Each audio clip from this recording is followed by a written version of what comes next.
Hey, good morning. Happy Friday. Happy Hoodie Friday, which I'll be taking this hoodie off later because it's going to be, I think, in the 70s here, but I'll be landing in Dallas in about 4 p.m. this afternoon where it's going to be 95. Woo! It's going to be in the 90s in Dallas this weekend. So, looking forward to that. Getaway day. I think my flight's at 1 o'clock, 1:15 this afternoon. Dallas, Fort Worth for the Collecticon. I've never been to a Collecticon because it's not. So this is not like a sports card show. I think there's going to be elements like Jose Canseco is going to be there. There's going to be elements to sports and sports cards, but it's mostly like a TCG type of deal, comics, TCG. So it'll be a new experience for me. So I'll be checking it out, see what it's all about. I've 10 to 12 like Pokemon dealers at my Madison card show. And I know a couple of them go to various collecticons. So looking forward to checking it out. Of course, tomorrow night, Saturday night is the Collectech Summit, which is kind of the nightcap to Collecticon. And I'll be on a panel with Carrie from American Arbitrage. We'll be sharing our journey of building our businesses through the use of technology because I am Mr. Tech. I am Mr. Tech. So looking forward to that. I texted Ted yesterday and I'm like, hey, what's the this is me. Like fly out Friday, Thursday afternoon. Hey, what are we wearing? Because normally that would work. But I've put on a few LBs down, especially in the midsection. So a lot of like my dressy clothes, I haven't worn in like 3 or 4 years, like pre-COVID. Like I don't remember the last time I wore like a suit or a blazer. So Ted's like, I'm gonna wear a blazer. I'm like, oh man, I hope I have one that fits. I can squeeze into it. I just can't button it. If I button it, the button's gonna so I can fit into my sport coat. That used to be when I would that would be like my back when I worked in radio and I like didn't have any money for clothes. I like wore the same clothes because I couldn't afford to buy new ones. So that when I started putting on a few pounds and it's like, oh, this is getting tight, that's when I worked out again. I would just work out, get back down to where I could comfortably fit into my clothes again, rinse, repeat.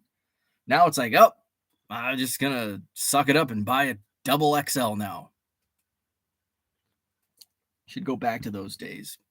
A little motivation to do a little exercise. So the blazer fits. So I got to take some I think I'm going to wear shorts cuz it's going to be 70, like maybe even 70. I think it's going to be 80 here in Wisconsin this weekend. So I'll probably put on some short pants cuz 95 when I get to Dallas. It's going to be close to 75 today. So I'll put on some shorty pants. Some shorty pants. And then jeans. Gotta bring my dress shirt, my blazer, my dress shoes. So yeah, it's been a while since I've like not worn a hoodie and shorts, sweatpants. so fortunately I didn't have to go. So the problem with my blazer, my sports coat, is it sports coat or sport coat? I think it's sport coat. Sport coat, singular. The problem I run into is it's got like pattern, which I like patterns. I don't like solids because it's just bland, blah. But the problem with patterns is you have to match. And I'm not good with that. My wife's a little better. But when my father-in-law was still around, he passed away a few years ago, I would just text him. I'm like, hey, what goes? Here's my selection of shirts. What goes with this jacket? What goes with this tie? My wife can get through it. She gets home yesterday, and I'm like, hey, I'm gonna wear a sport coat tomorrow night. What goes with it? And she's like, oh, don't you have like a a solid sport coat? I'm like, I don't know. Here's what I got. She says, no, those are suits. And I'm like, oh, damn it. I thought I had more sport coats, but apparently I only have one, and it barely fit. Like if I ate fast food this week, I don't know if I was fitting into that sport coat. So I've got all that crap ready. Collecticon this weekend. Looking forward to it. Monday or Tuesday, I've got an exciting venture going on. I'll probably share more of that next week. And then I'm gearing up for the Midwest premiere, which is next Friday and Saturday. I'm excited that it's a Friday, Saturday show. Here I am saying because it gives me Sunday to unwind for the work week, which is here. But it's still nice. It's still nice. Like, even though you work from home and work for yourself, you still have weekends. So I'm looking forward to it Friday. And I like Friday, Saturday shows because it seems like there's more excitement on that Friday. Like Saturday, it's just like a whirlwind, and it's a long day because it's like set up, sell, and we got to come back for Sunday. But on a Friday, Saturday show, I think it's the opposite where, you get in, it starts at like 3, I think. So I'll get there, around lunch. I'll eat lunch, probably eat some fast food on the way there, me and my diet. I'll get there, actually probably around lunchtime. Doors open at 3, so I'll probably get there noon. I don't know. I like getting there early. Get all set up. Doesn't take me long to set up with just the quarter boxes. And then the crowd comes in and they're excited, but they only have like 4 or 5 hours. And if you get off work at 4 or 5 and you come out, you only have a couple hours. So you come in and you get just enough to make you want more and come back on Saturday. That's the full day. And then unwind and you get Sunday off. So I'm looking forward to that. Man, what else is going on in May? I thought April was going to be, May is going to be an even busier month. So I've got Collecticon, my Chicago trip Monday or Tuesday, Midwest premiere next weekend. And then I think the following weekend is, that's also, next week's also Mother's Day, which I'll probably have to maybe I'll just go straight down to see Mom after the show set next Saturday. And then I think I have the following weekend, nothing planned. And then we got Memorial Day weekend, Bratfest in Madison, right across the street on Saturday, May 27th will be the Madison Card Show. I thought I was going to have trouble filling tables. I'm not. It's going to be a sellout, but it's not going to be oversold this month. I'm not going to put myself through that headache. I'm not going to put the hotel through that headache. So May 27th, the Madison Card Show, Sheraton Hotel, John Nolan Drive. Come early and see Slaughter Saturday night. Come early and see Steven Adler from Guns N' Roses Friday night. Stay after the show and see Slaughter on Saturday night. Madison Card Show, Bratfest across the street.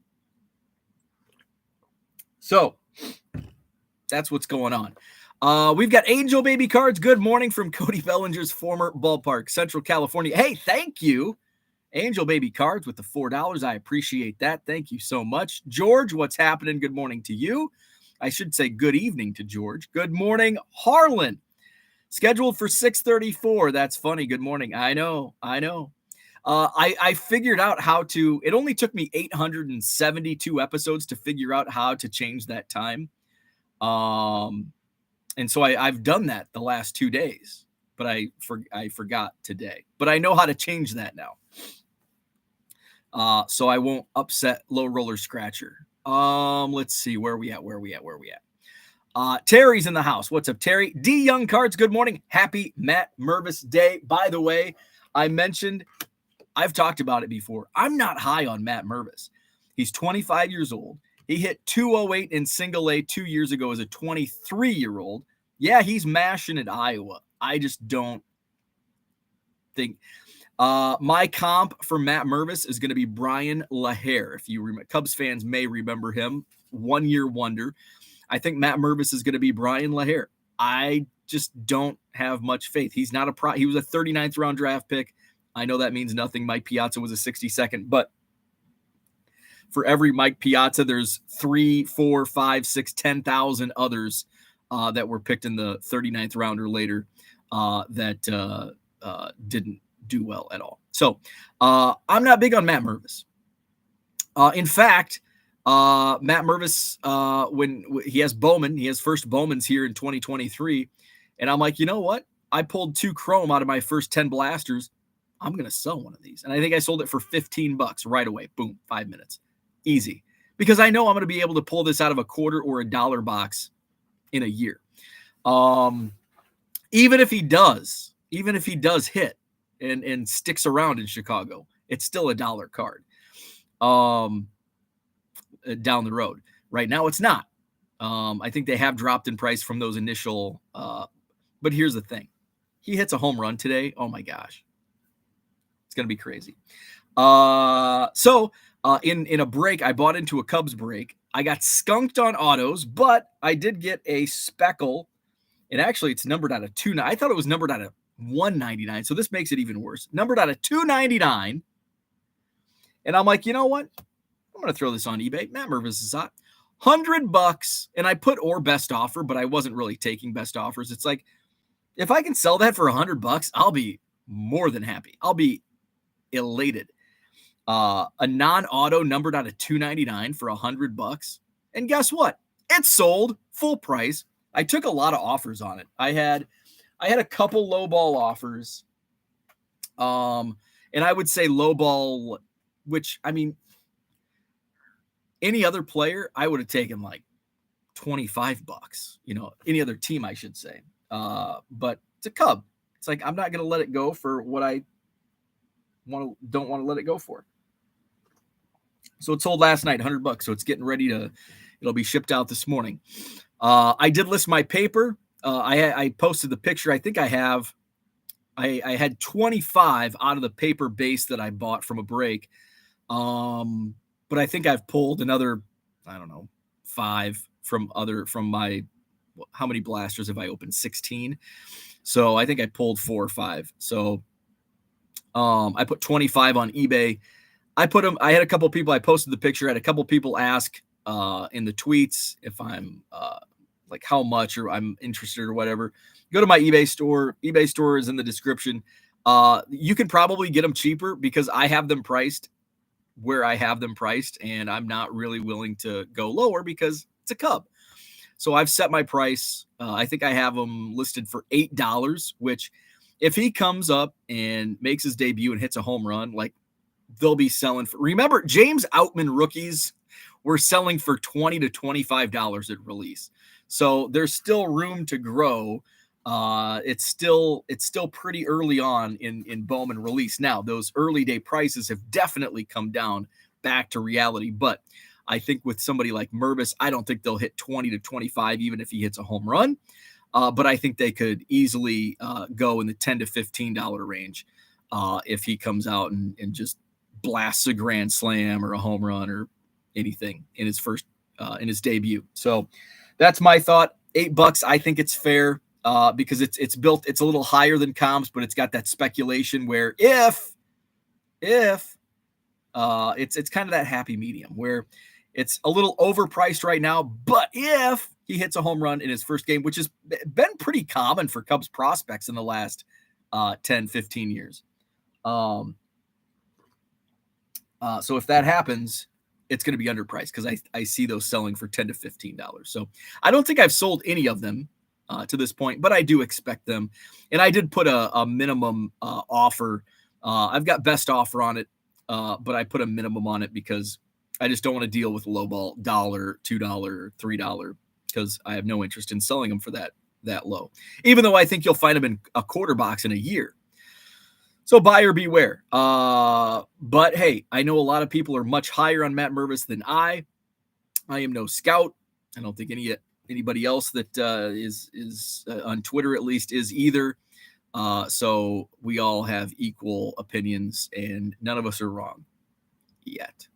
So happy Matt Mervis Day. The last Cub to debut on May 5th, 2009. Bobby Scales. I met Bobby Scales several years ago after his playing career. He went into coaching. I think he was with the Angels. So when I was down in Macomb, like kind of our home field was either Burlington or Peoria. The Burlington Bees, the Peoria Chiefs in the Midwest League. We went to Peoria. Me and a couple friends would go to Burlington often because it was much easier to get autographs, especially for the visiting team, because you could stand right next to their dugout, easy to get autographs. But one of my friends that would go with it's like 6 degrees of Kevin Bacon here. So I think it was his coworker's wife. I think his coworker's wife was the general manager of the Burlington Bees. And Bobby Scales was a roving instructor, I believe. So he's like, hey, and he was at one of the games, Bobby was. And so my friend was told his friend, the general manager, hey, if Bobby Scales, we're going to be out on the patio or whatever, if he could come out and say hi. So Bobby Scales came out and he talked with us for like half an inning. Really cool dude. But Bobby Scales was the last Chicago Cub to debut on May 5th back in 2009. I didn't go back. I went back to as far back as like 95, 96. Pretty easy to look at on Baseball Reference. I was kind of doing it in between shipping. That's why sometimes I'm not very efficient shipping, because I'm like, oh, what's over here? Hey, squirrel. And I'm looking at other stuff. Where we at? Ed, what's up? Good morning to you. Going to have to catch the replay. Thanks for jumping on. David, good morning. Dorky Angler is here. Good morning. Angel Baby says, had to grab and put on my upper deck cap. Awesome. Now you're prepared. You've got your coffee, your upper deck hat. You're good to go. Herman in the house. Dan says, nice hoodie. Look at that. Look at that hoodie. Korean cardboard. Hall of Fame card collector. Good morning. He graduates tomorrow. Congratulations. That's awesome. Herman says, sport that Danny Black look. Yeah, going Blazer, baby. Good morning. Happy Friday, Mark. Joe Olivo, what's up? Good morning. Thanks for buying my Yaz 70s card show. John, buying some cards from Joe. Love it. Scotty Dubs, he's here. He's showing up for Name That Player. We're going to the 90s today. We had Scotty Dubs and Uncle Rich just boom, boom, boom, boom on 1987 Topps. So we've decided to not do 1987 Topps ever again. So we're going into the 90s today. Dan says sport coat. Mark agrees, sport coat. And I think, Mark, you're an expert in this. So I will take your word for it. Sport coat. Sal Dougie, what's happening? Good morning. Redbridge Sports Cards, what's happening? Good morning to you. George says a white V-neck goes with a sport coat. No.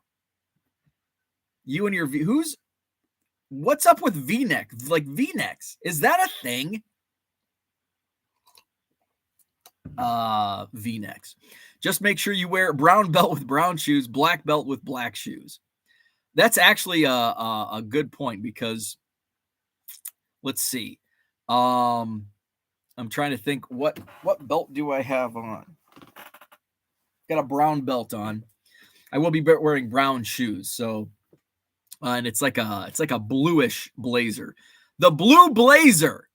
Like Owen Hart, the late Owen Hart. Steve Ains Comedy, what's up? Good morning. Card Hobbyist. Dave Pearson, what's up? I think you should have contacted Kerry about what he is wearing. He doesn't seem like a sport coat guy. Do I don't either, right? I don't either. I just wanted to get a feel for the room. I really don't care, but it's not about me. I'll follow the lead. I want to look the part, I guess. Good morning, Donald Davis. Dan says Burley was a 38th round draft pick. MKB man, good morning. I came downstairs to find my Chesapeake Bay Retriever had gotten into a stack of 44 1987 Fleer baseball cards. Apparently, he ate 26. I'm waiting for, oh my God, no. He ate 26 of them. Very expensive day. Oh my God, I'm sorry. I hope your dog's okay. Oh, that's horrible. Let's see. Hit that like button. Thank you, Steve. I got just one Mervis paper in my blasters, sold it back on the 22nd for $3. Yeah, look how fast does the market fall. I sold mine. Actually, I didn't have a base. I sold a chrome for 15. And it would have been, actually, it was on the day I think it was the day I got them, which would have been what, the 22nd? Yeah, because last Saturday was, so 22nd is when I sold my Mervis Chrome, 15. Let's see, Tiger 727, what's up? Good morning. Red Light 34 in the house. Flawed Thinker, good morning. Baseball card curmudgeon is here. Bobby Scales sounds like a street nickname. Yeah, it does. Bobby Scales. Don't F with Bobby Scales. Oh, Scales now doing radio commentary for the Tigers. Very cool. Bobby Scales. Happy Friday, grinding for good in the house. Card Shuffler, what's up? Good morning. Enjoy your trip and technology discussion. Thank you, Zach and Porter. Raphael in the house. What color is my belt? Let me go check the mirror. That's right. So, and when my wife was helping me pick out my outfit, when my wife was dressing me last night, she's like, yeah, wear this, and wear your whatever belt she called. I don't know, whatever kind of belt. I guess it's a nice belt. I don't know. Let's see. See, it's blue with like some colors on it. She called it something. I don't even know if it's got a name. I don't know. But anyway, I'm going to have to put my belt back on.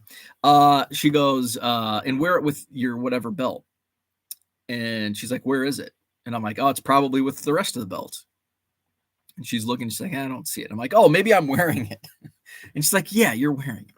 I'm like, well, I don't know what these belts are called. How about a Cubs blazer and a black turtleneck?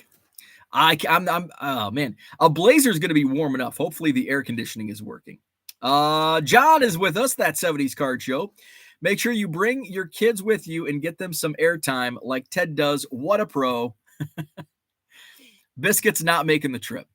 Let's see. Grinding for good. Team V-neck. Wear your Cubs cardometer when speaking on stage. You know, I really wanted to bring my Cubs cardometer, and I'm not doing it for two reasons. Number one, the main reason, it's a pain in the ass to like carry that onto an airplane. And it just doesn't fit.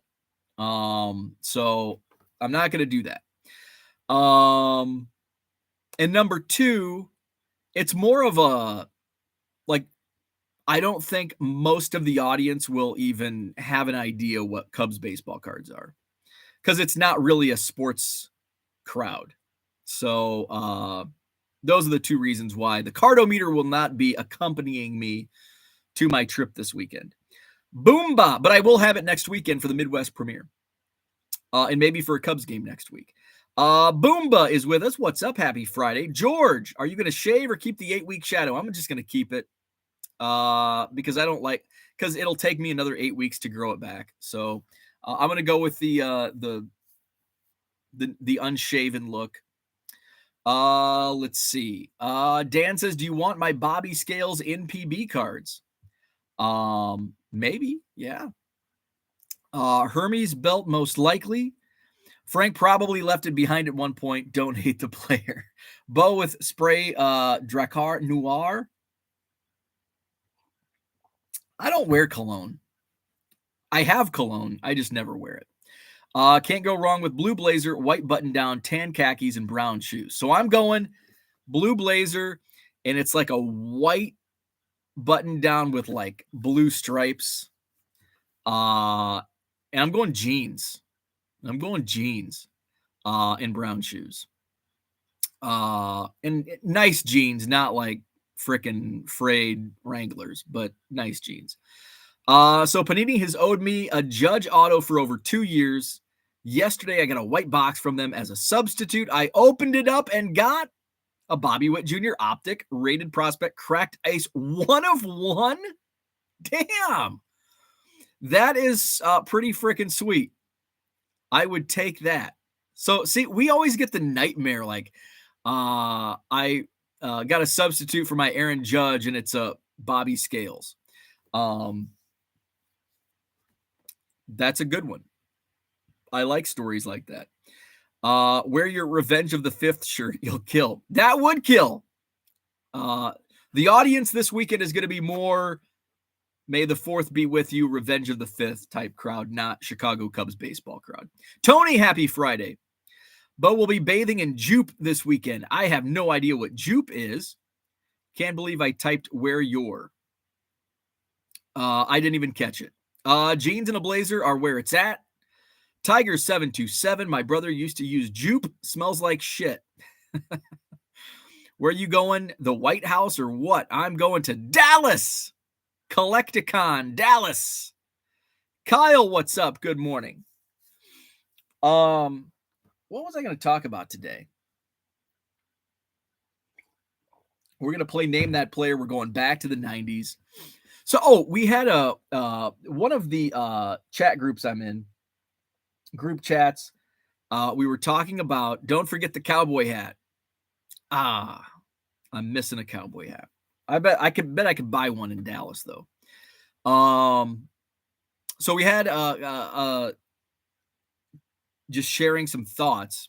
Chasing Cardboard had an episode come out, and they actually did. I'm glad they did. Mike and Ty. First off, I'm happy that Mike and Ty were back on the fly with Mike and Ty. I really love watching those two share their thoughts back and forth. Bring back Mike and Ty. So on the fly with Mike and Ty did a follow-up to the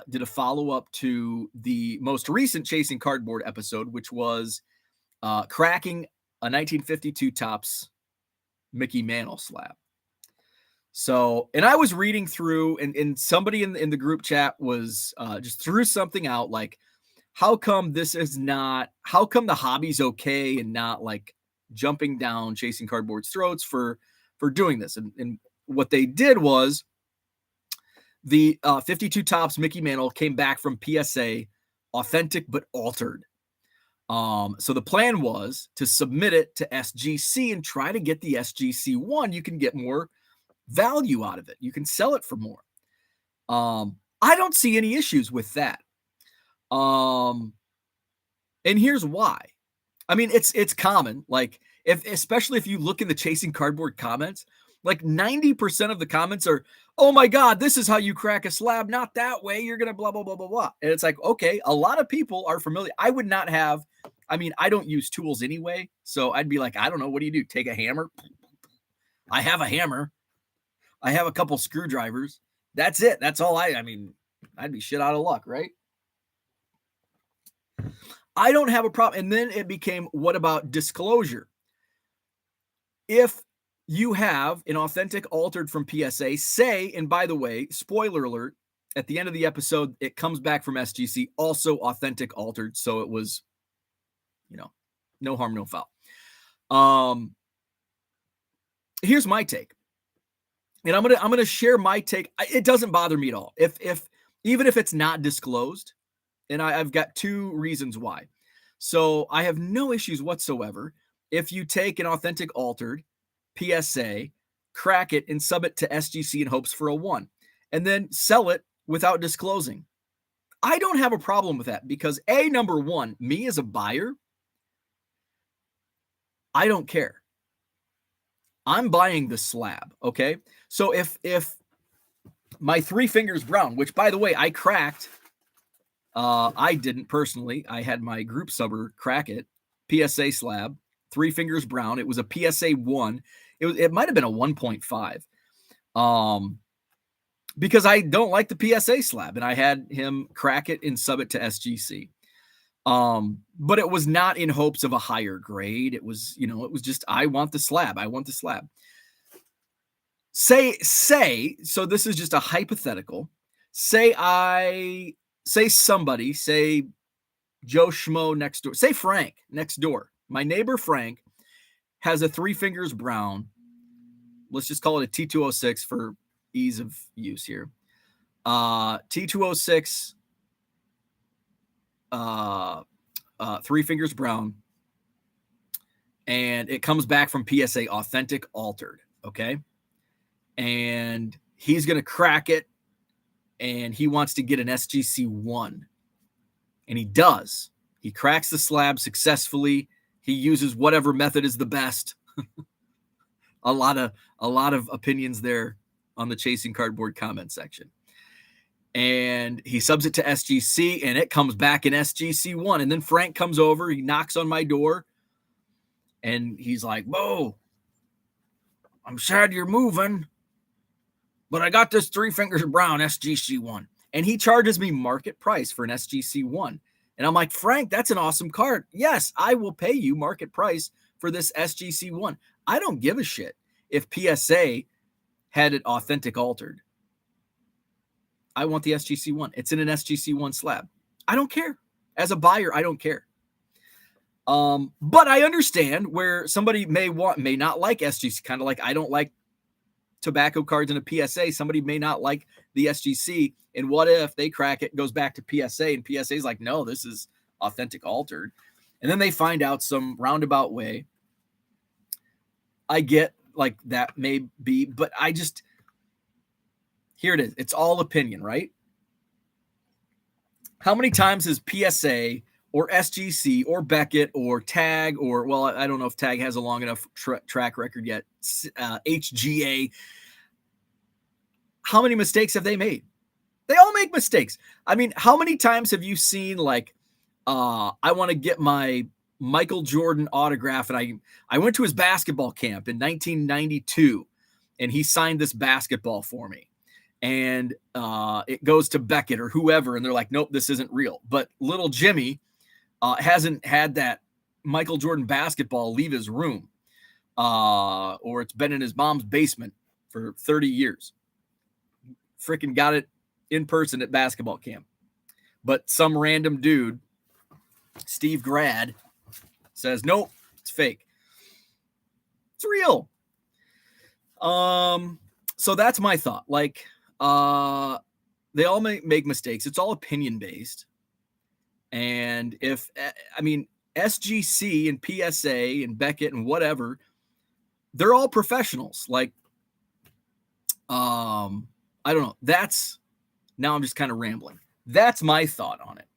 Like, I'm paying for this. If I'm buying some, I'm paying for it. But I guess if you're flipping, maybe you have a different opinion. But that's not my game.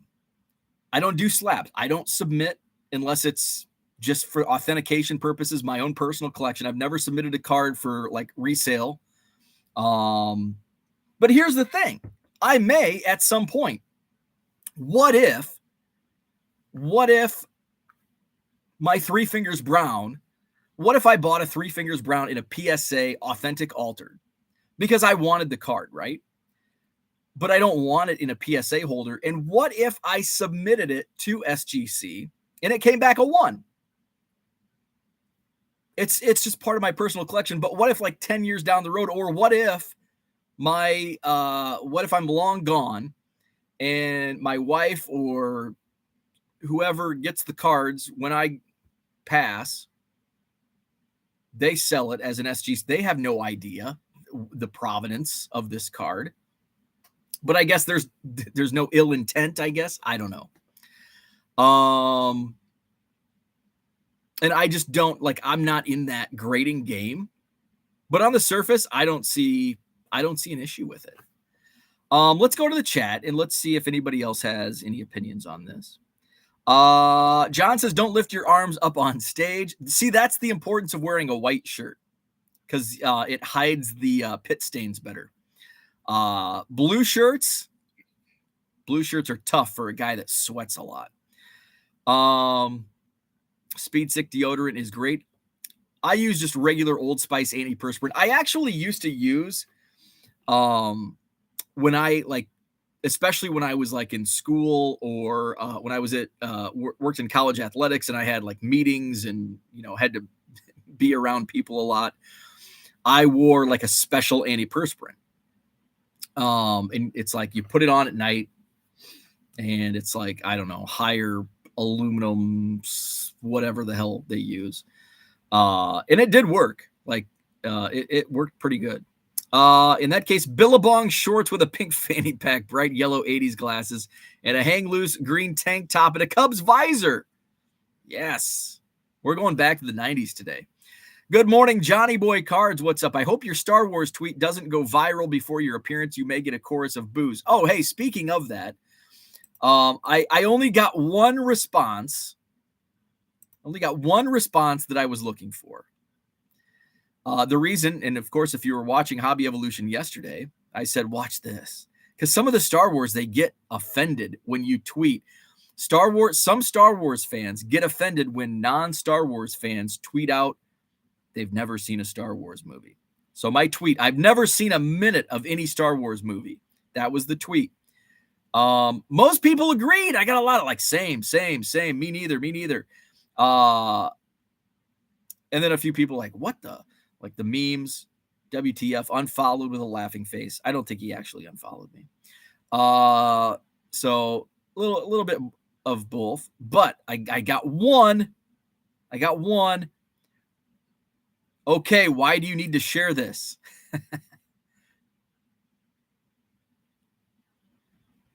He doesn't even follow me. Oh, he's a White Sox fan. No wonder. He goes, okay, why do you need to share this? And I said, to get this very reaction. Took a while, though. That was the only one. I was disappointed. I thought I'd get a little more pushback.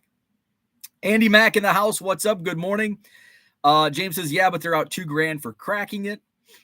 Hey, it was worth it, though. In my opinion, I think it was worth it. We're talking about cracking the 52 tops. Mickey Mantle came back from PSA Authentic Altered in hopes of submitting it to SGC to get a 1. It came back from SGC Authentic Altered also. But you're out $2,000. But if it comes back in SGC 1, it's probably $10,000 additionally. So it's a net gain of $8,000.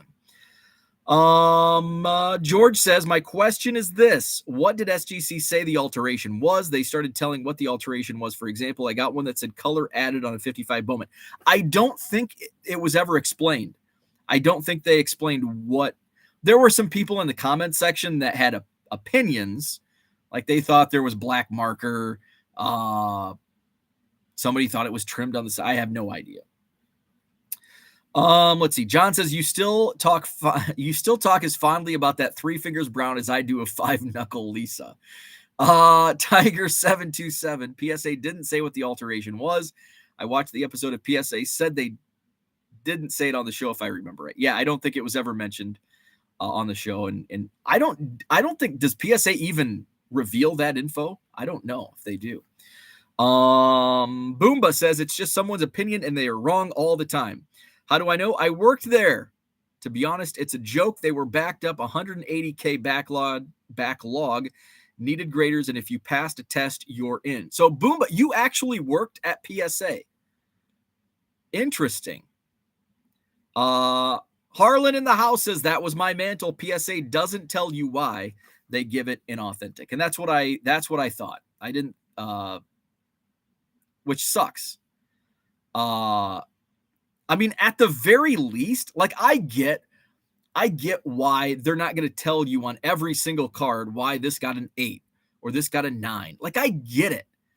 But on something, especially like a 52 tops mantle, like a little common courtesy, like why do you say this is altered? Like, was it trimmed? Was there like marker? Whatever. Like I think the very least they could offer that, especially for $2,000. a $2,000 grading fee.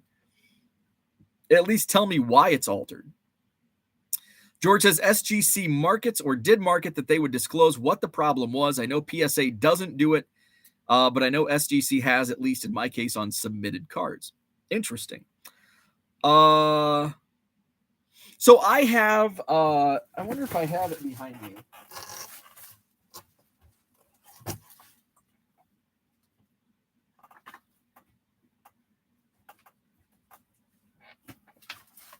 Let's see.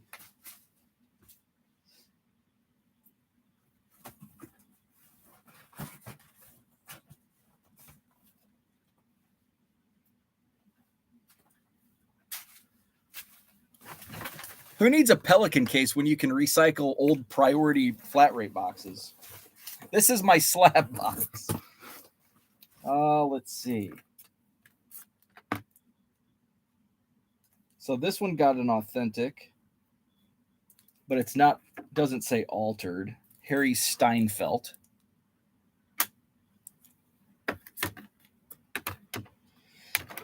Pretty sure I have. I think one came back. I need to get some sleeves for these.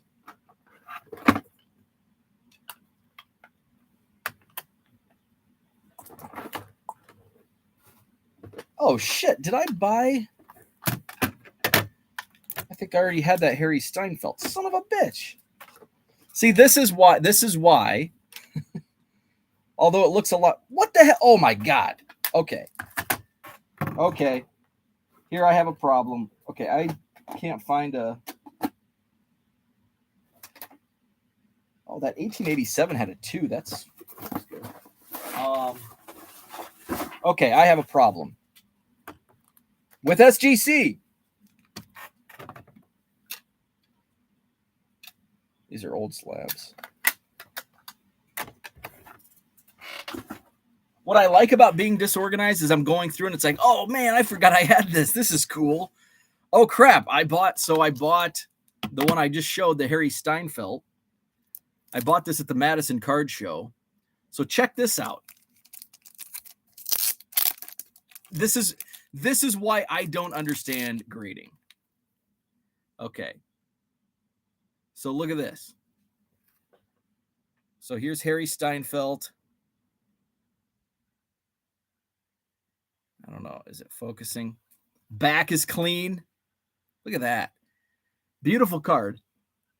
It has an A with like a little dot. Does that mean altered? I don't know. Maybe it was altered. Looks good to me. Maybe it was trimmed. If it was trimmed really nice. I guess that's the goal of trimmers, right?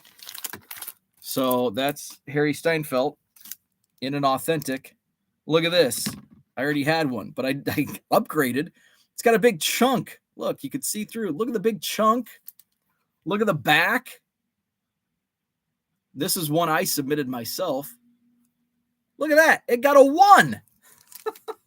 What the hell? What in the hell? All that paper loss.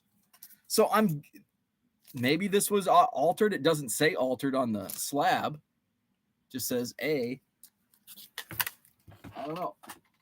But I guess I can sell I'll keep the authentic one and see, this is like, as a collector, that authentic looks much nicer. Like, I'm going to keep the authentic. I don't care that it says A on top.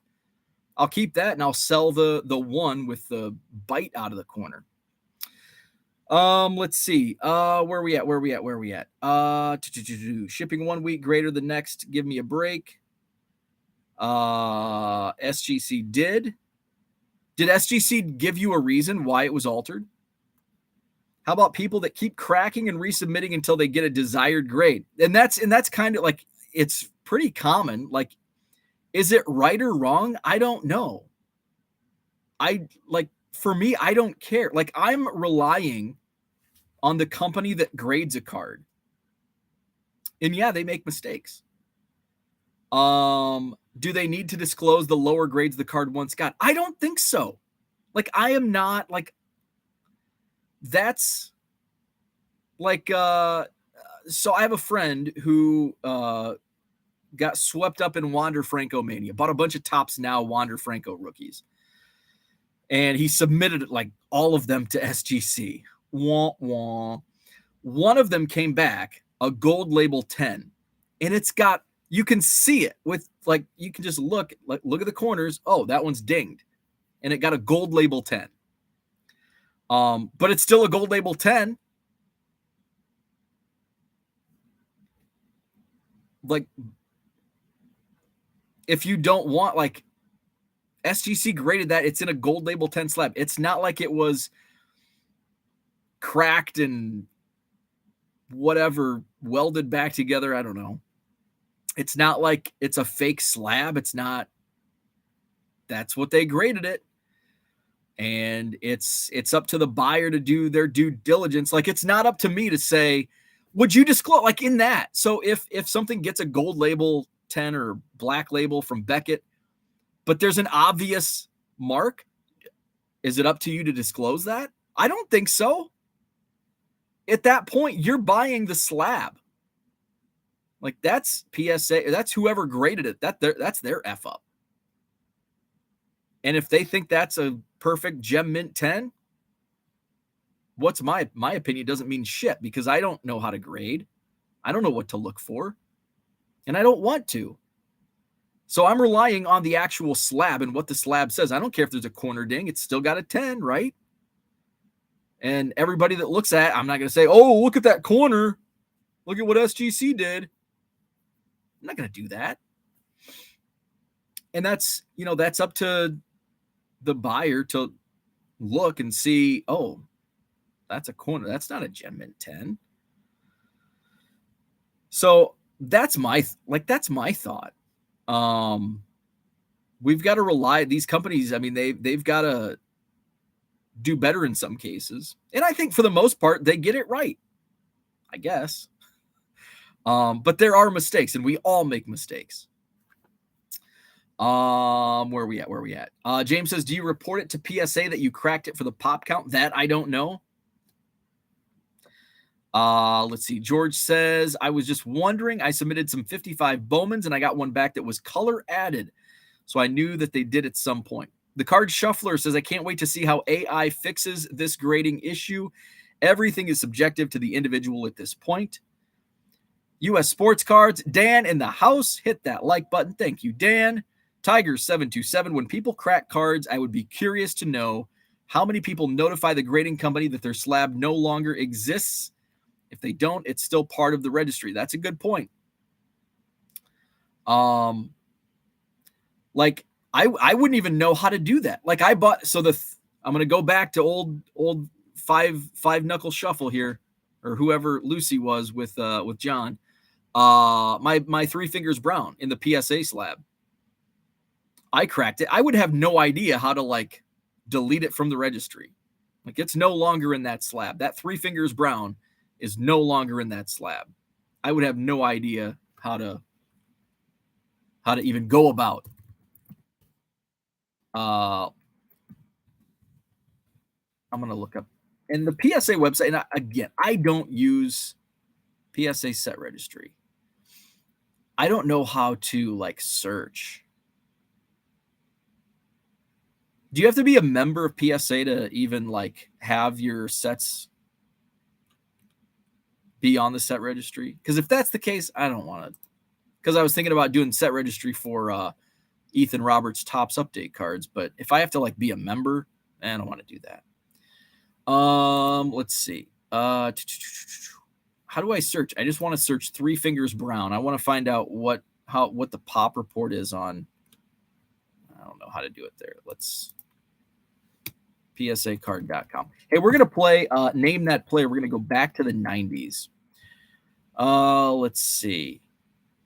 Set registry, price guide. Can I just freaking search? How do I search? Let's do this.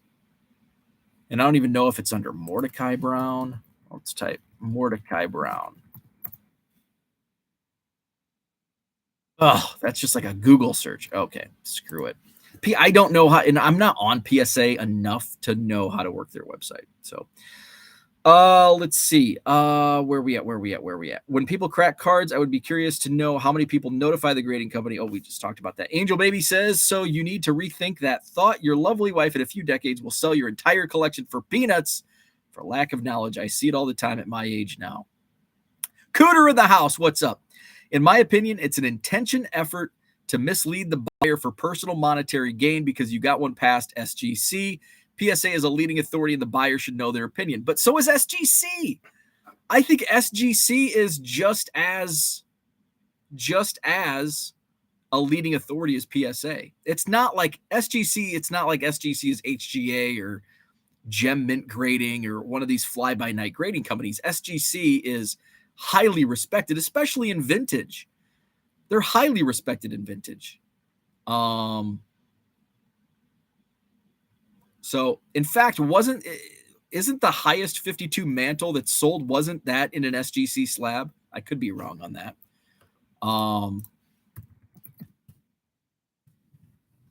Highest baseball card sale.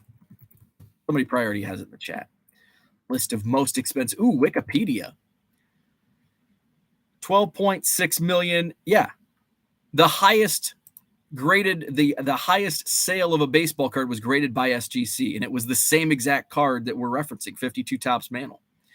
AA cards, what's up? Good morning. Zach and Porter, count or people who've cracked a slab, people who have watched Star Wars.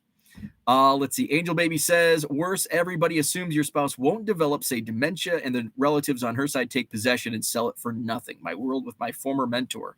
Oh, that sucks. I don't even like talking about that stuff. And I know it's important to like discuss, but it's just like, ugh. Where are we at? Let's see. Harlan says it cost an extra $1,000 from SGC. It was a gamble to add at least $8,000. SGC said trimmed. Oh, okay. So SGC did say what the alteration was. It was trimmed. Cooter says if you go buy a card and one buddy says it's good and one buddy says it's altered, you won't pay the same price as if both said it was good. Dorky Angler says, do trimmed cards count as altered? Apparently, yes. I have some vintage cards for my mom's brother and some are trimmed. So yeah, they're likely going to be, if you grade them, they're likely going to come back authentic altered. Let's see. Assuming every card grader they hire is an expert is equivalent to me assuming every TSA worker is Jason Bourne. Can't say good enough things about Harlan. Seems like such a great guy. Harlan says trimmed cards get an A unless you're a big-time influencer or their buddy. George says, I appreciate the fact that SGC does offer that information. I agree with that. And if you check the slab number, it will also tell the potential buyer. I like the transparency with it. Absolutely. Let's see. I was talking about JFK and Oswald and the Plaza. Let's see. Okay. I don't know what that's in reference to. Let's see. George says you lost another card. Harlan says, I had no idea how Ty cracked cards, so when he sent me a pic with it cracked down the center, I honestly thought he'd photoshopped it. Didn't find out it was real until I watched the episode. Good thing he didn't send you that like a live stream. Oh, my God. What's the cert number on the authentic one? Let's see. John says, SGC does it right as usual. I have a 54 Jackie that is authentic, color added. Harlan says A's often look better than ones. Trimming makes those corners sharp. So I'm guessing my A over here is trimmed. U.S. Sports Cards. Dan says, I still think the grades of one have the absolute largest variance of all grades. I would choose SGC if I were to ever grade any of our altered or hole punched cards. PSA doesn't really care because they got paid, period. I think all slabs should do what Beckett does and show all the ratings of the card. I think that's cool. How many years was Mastro sentenced to for trimming a card that PSA subsequently graded? But he was actually altering the card. That's way different. Like Mastro was actually trimming the card. He wasn't submitting a card and then cracking and resubmitting. Two different, way different things. John says they say the hobby the way you want. Damn the consequences. James says might be a fake slab. Some people buy the card. Other people buy the label. I buy the label. But I mean, the card, like, I like SGC. I'll pay a premium. SGC 1, PSA 1. I'll pay more for the SGC one. And I like the eye appeal. I don't want paper loss. But essentially, I'm buying the gray. I'm buying the slab with the card in it. Do you guys rip your sealed wax late 80s or keep them sealed to move them that way? If it's sealed wax, I would sell it because you're going to get a lot more. You're going to get more and you're going to make more money faster by selling sealed wax of the junk era than by ripping them and selling the singles. Because the singles are a dime a dozen. Like everybody and their brother, sister, aunt, and uncle are trying to sell you their 80s and 90s singles. So sealed wax from that era, most definitely sell that sealed. Let's see. Dan says you don't have to be a member. Okay, well that's a horse of a different color. Let's see. I'm still looking for my black border Ethan Roberts card. It wasn't in my Ethan box. Just so everyone knows, you do not tell them you cracked the slab trying for a higher grade, especially if they are the ones who graded before. Flawed Thinker says, I buy cheap, no-name company slabs that don't exist anymore and will crack and resubmit somewhere else. I haven't ran into a fake card yet, but there is always that risk. Boomba says you can send the slab direct, say from SGC or Beckett, called a crossover. Dan says, what Mordecai Brown? I can look. It's a 1908. Let me see if I don't know if it'll still be in my, I think it's an American Caramel, but it's 1908. There's also a 1909. It's the first one. It's 1908. Can I go back that far? I guess it's been only 6 months. Oh yeah. It's a 1908. I can tell you the cert number or the, what the hell?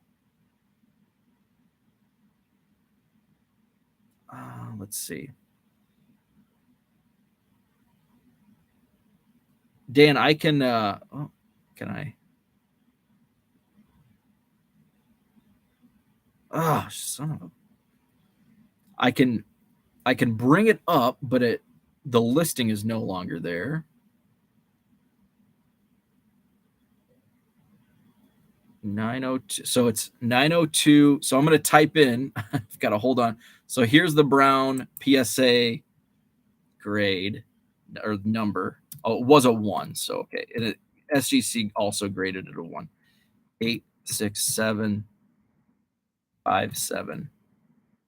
So that's is that a cert number? I don't know. That's the number. Is a PSA 1, 1908 American Caramel, Mordecai Brown. I saw one person that resubmitted a Jordan rookie to PSA about 8 times. This happens a lot, leading to the whole PSA registry losing a lot of credibility. That's a good point. People denying SGC's viability won't be in the hobby 6 months from now. Zach says, I don't even know how to search. Please welcome to the stage and as team member of our tech conference panel, right? Right. PSA gets way too much credit considering they control the pop count. It depends who you are or know or who you smoke. Stuke, what's up? I use slabs as authentication. Several of my cards are authentic and the only ones graded by any service.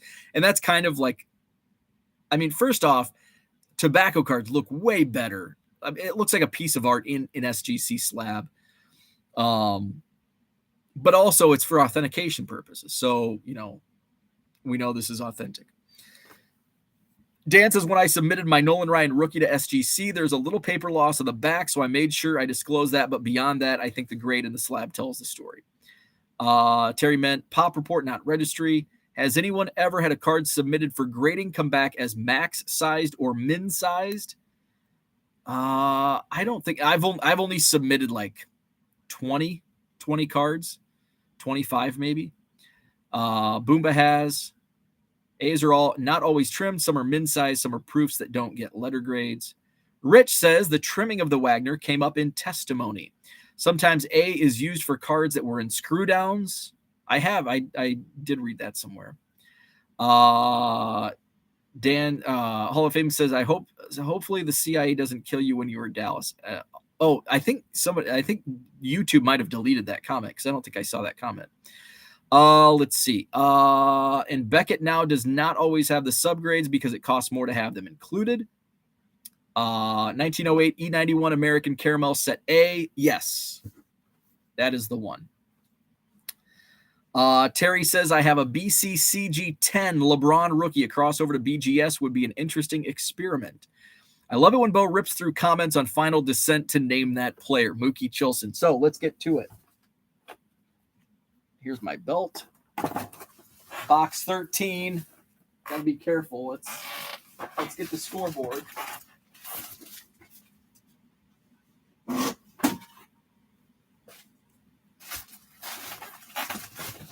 I don't know why I just don't bring this over so I don't have to get up right as we get started. Let's see. Total pop is 18.6. Our ones. Harlan says we paid $500 for PSA to tell us that our 52 Burke Ross mantle was fake. We were 50-50 on it before sending.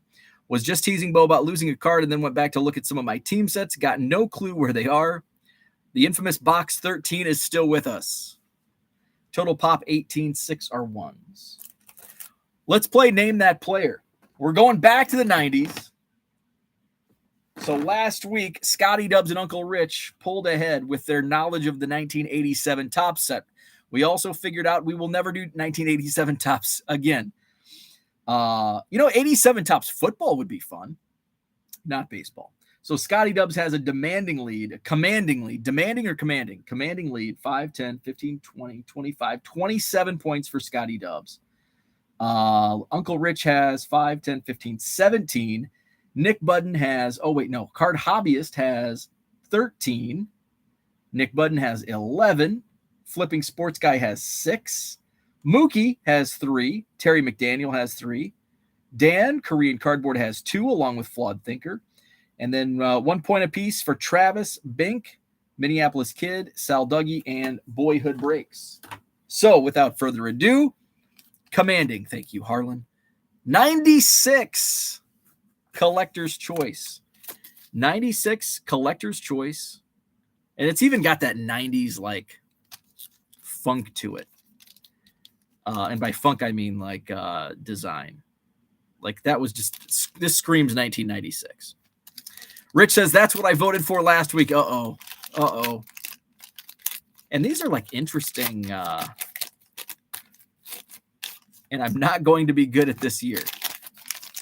What do they call this type of wrapping? Is it foil? I like it because back in the day, we used to love like shooting hoops with our wads of paper in school because this wads up nice. But in my class, looks like we've got some damage on this card. Oh wait, no, it's not damage. It's a piece of something. It is Mylar. Interesting. So in Mr. Walker was my junior high basketball coach. He was like Coach Walker. He was like, what's the show where like the teachers just keep like Mr. Feeney in Boy Meets World? That was Mr. Walker, Coach Walker. He was our like 6th and 7th grade basketball coach. And then he was our 8th grade basketball coach in 8th grade. And then he was our fresh soft basketball coach. And then he was the varsity basketball coach. And he graduated each grade with us. So Coach Walker in junior high, he would do, so if you shot a wad of paper into the trash can, and I'm 40 and I still do that. That was the thing. But if you missed in Coach Walker's class, you had to write a 200-word report, which is nothing, but it was annoying because, you're 12, you don't want to freaking write 200-word reports. But if you missed, you had to write a 200-word report. But if you tried again, it was double or nothing. So you could redeem yourself. And if you made it, you didn't have to write any reports. But if you missed it, you had to write a 400-word report. I one time had to write an 800-word report because my shooting was off that day. One of my friends ended up having to write a 1,600-word report because he took it a step further. I'm like, 800? I'm not taking my chances on a 1,600-word report. I had a friend, I think it was Kyle. He was more of a gambler than I. He had to write a 1,600-word report on who knows what it was. But that was probably, 7th grade? Notice when Bo has name that player, he gets to the topic quicker. Then why are your cards not selling on eBay? Bo's 40 and still shoots wads. Here come the bots. He hit the topic very quickly, but took him 2 hours to elaborate. That's true. Marty Cordova. Ooh, let's see. I'm gonna do a sneak peek. Actually, I'm not gonna do a sneak peek because I like these are all upside down. So we have not had any sex bots in a while. Okay, name that player. Oh, I gotta figure out where the names are. Here we go. Name that player. Who's this guy?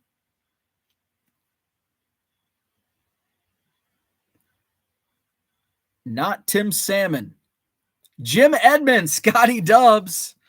All right, Scotty Dubs.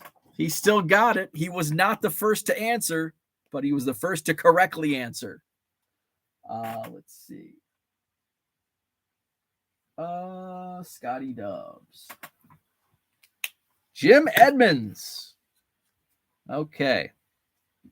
Now we've got a rookie, but I don't think anybody's going to get this one.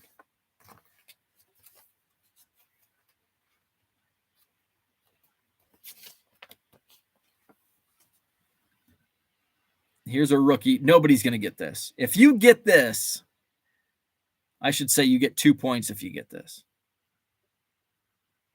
I don't even know if it's going to focus. Focus. Let's see. Yeah, it is a fuzzy picture. Camera's focusing on your tips and not the card. Come on, damn it. It's not Manzanillo. It's not Boyd. Nobody's going to get this. Last name starts with a B. It does, yes. The last name does start with a B, and I think you got that. Oh, because of the autograph down at the bottom. Just trying to read the auto, right? Nobody's going to get this. Nobody's going to get this. Going once. Flawed Thinker got it. Yes, it's Jamie Brewington. Did you have to Google that? Flawed Thinker, Jamie Brewington. Why is this freaking camera not focusing? Okay, Jamie Brewington. Flawed Thinker with 3 points. All right, this is an easy one. Got to figure out where his name is. See, this is tricky because it's the names are in different places. Okay, yeah, we'll give Flawed Thinker 2 points for that. Flawed Thinker gets 2 points. Chipper is correct. Who got it first? Michael Renicky. Michael Renicky. We're not going to take off for spelling. I think people were not on board with. I said we're going to have to be correct on spelling, but we're not going to do that. What do you guys think? Michael Renicky. What do you guys think? I think on something like that, obviously we'll accept. Okay.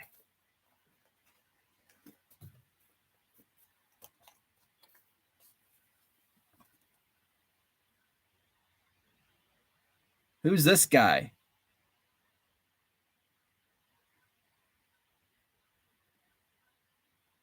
Let's see. Card Hobbyist. Yes, Card Hobbyist. Card Hobbyist is correct on Michael Tucker. Card Hobbyist. 14 points for the Card Hobbyist. You know, at first glance, I thought this was somebody else.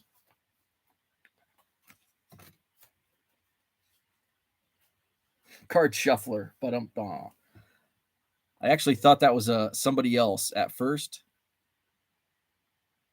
Not Grissom. It is Davis. Scotty Dubs with Chili Davis. Scotty Dubs. Scotty Dubs. 5, 10, 15, 20, 25, 29 for Chili Davis. So this one, play. All right. Here's another one. I think we've got a couple toughies back to back here. I don't think anybody's going to get this unless you were a Tigers fan in 1996. Come on, focus. Pitcher for the Tigers. And I don't recall. This might be his only baseball card. I don't recall this guy. Focus. Not Doherty.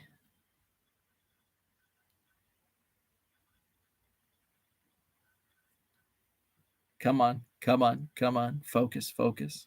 Not Nitkowski. Not Cone. Probably a middle reliever. Not Kruger. Looks like he pitched in 41 games. D Young Cards. Got it. Brian Maxey. Even correctly spelled.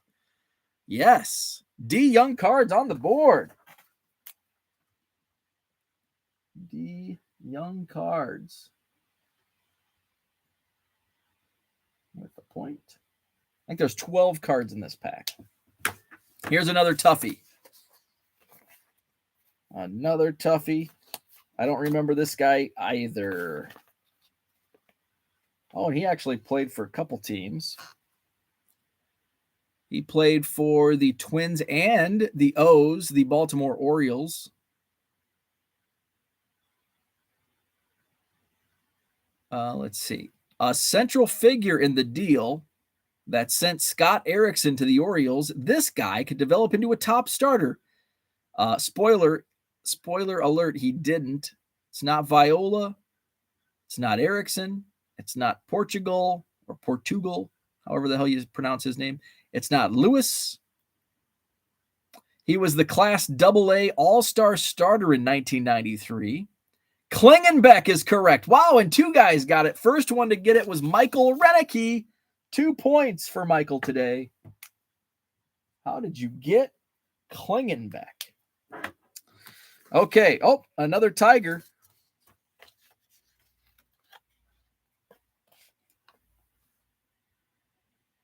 Another Tiger.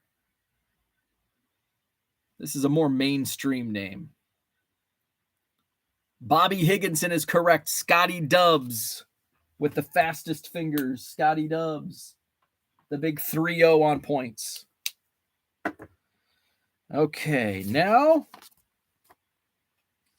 let's see.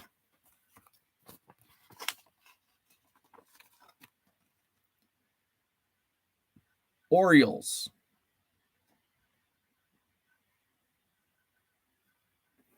I don't know if you can see those. Not Anderson, not Mesa. Pitched a couple years for the Orioles. Yes, D Young Cards, Armando Benitez. D Young Cards for the win. D Young Cards. 2 points today. We got some balance today. I like this. Oh, Biscuit's barking. This is an easy one. Who's going to be fastest on this one? Card hobbyist. Yes, Fred McGriff, the crime dog card hobbyist.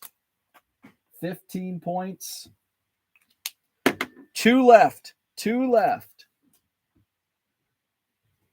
This one is not too difficult. This guy was kind of I think Uncle Rich might get this guy. Texas Rangers pitcher.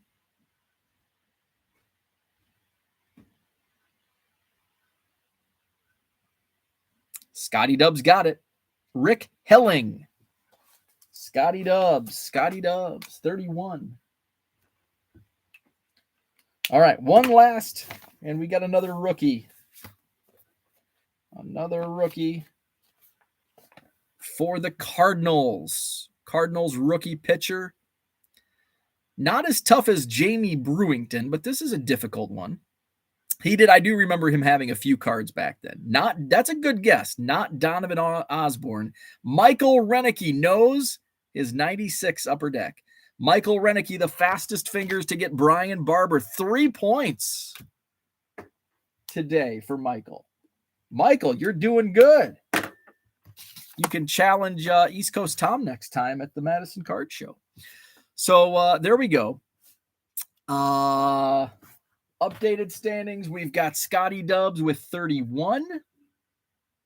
We've got Uncle Rich with 17, Card Hobbyist with 15, Nick Budden with 11, Flipping Sports Guy has 6, Flawed Thinker with 4, Mookie Chilson with 3, Michael Renicky with 3, Terry McDaniel has 3, 2 for D Young Cards, 2 for Dan Korean Cardboard, 1 point for Boyhood Breaks, Sal Dougie, Minneapolis Kid, Travis Bogart, and Bink Scott. Name that player. So we did the 90s today. We'll do something else next week. I don't know what else I have left back there. I have a lot of packs left. So we'll see. Shane, growing up as a kid in Iowa, I watched Braves and White Sox when I was homesick from school. Besides the 2 Braves, I only knew Edmonds. As a Tiger fan, that was embarrassing for me. Ever feel like you're going against the Ken Jennings of baseball card trivia, right? Michael has beaten East Coast Tom at the Madison Card Show, and Bronco has the video to prove it. Love it. Mookie says another Friday start. Have a great day. Thank you, Mookie. I need to get going. So no Hobby Evolution this weekend, Saturday or Sunday. I don't know if I probably won't do any videos from the show. Maybe I'll take some video just to put a little collage together. I don't know. But I'll be at Collecticon in Dallas this weekend. It's going to be hot in Dallas. I'm going to have to put my short pants on.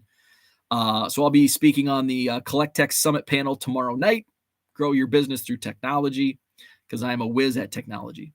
We'll be back on Monday morning. Shane says, don't leave yet. That means we have to work. And I have to work. I have some shipments before I head to the airport. So have a great Friday. And we'll chat back with you on Monday morning, 7 a.m. Central. Have a wonderful weekend.